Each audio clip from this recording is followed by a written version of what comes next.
Hello everyone, welcome back to my channel. আমি তোমাদের স্নেহা। আর কেমন আছো তোমরা?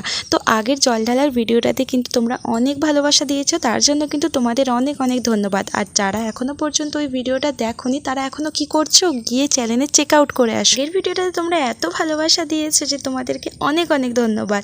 আর তার জন্যই কিন্তু আজকে তোমাদের জন্য আরেকটা ছোট্ট মিনি ব্লগ নিয়ে চলে এসেছি। তো আজকে আমি আর আমার বর বেরিয়ে পড়েছিলাম জলযাত্রী দেখতে যাওয়ার জন্য। তাই আর দেরি না করে বাড়ির সামনে বিরাট একটা বড় পুকুর পার করার পর দুজনে মিলে গল্প করতে করতে সোজা চলে গেলাম রতনপুর। আজকের কিন্তু বাইরের ওয়েদারটা অন্য দিনের তুলনায় কিন্তু অসম্ভব সুন্দর লাগছিল। তোমরা আকাশটা দেখেই হয়তো বুঝতে পারছো। আর এই বাইরের ওয়েদারটা দেখে আমাদের দুজনেরই মন কিন্তু গার্ডেন গার্ডেন হয়ে গেছিল। কিন্তু রোদে উঠতে না উঠতেই দেখি আমাদের গার্ডেনে হঠাৎ করে মেঘ ধরে গেল।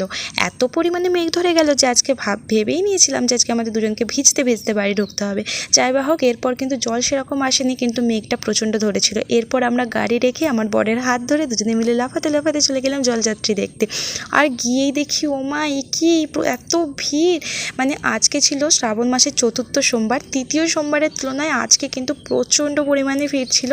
আর রাস্তায় উঠতে না উঠতে কিন্তু এখানে আমাদের গনু মহারাজের দর্শন হয়ে গেছে। লিটারালি তোমরা মানুষের ভিড় দেখো। আর এরপর তো কিন্তু ভক্তদের ভিড় তো আছেই।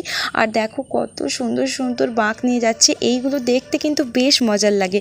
আর তারপরে হঠাৎ করে দেখি একই কাণ্ড, স্বয়ং ভোলেনাথের মাথায় নাকি রাবণ জল ঢালতে যাচ্ছে। এই ব্যাপারটা কিন্তু আমার বেশ মজার লাগে। এরপরেই ছিল হচ্ছে একটা শিব পার্বতীর খুব সুন্দর একটা মূর্তি। যতগুলো মানে থিম দেখেছি তার থেকে কিন্তু এইটা আমার খুবই ভালো লেগেছে। আর এরপর কিন্তু আমার ননদ আর আমার ভাগনাবাবু চলে এসেছিল। ওরা এখানে মানে চকলেট বিতরণ করছিল। আর এখানে আমার বর একটা করে ডাব্বা খুলে ওদেরকে দিচ্ছিল।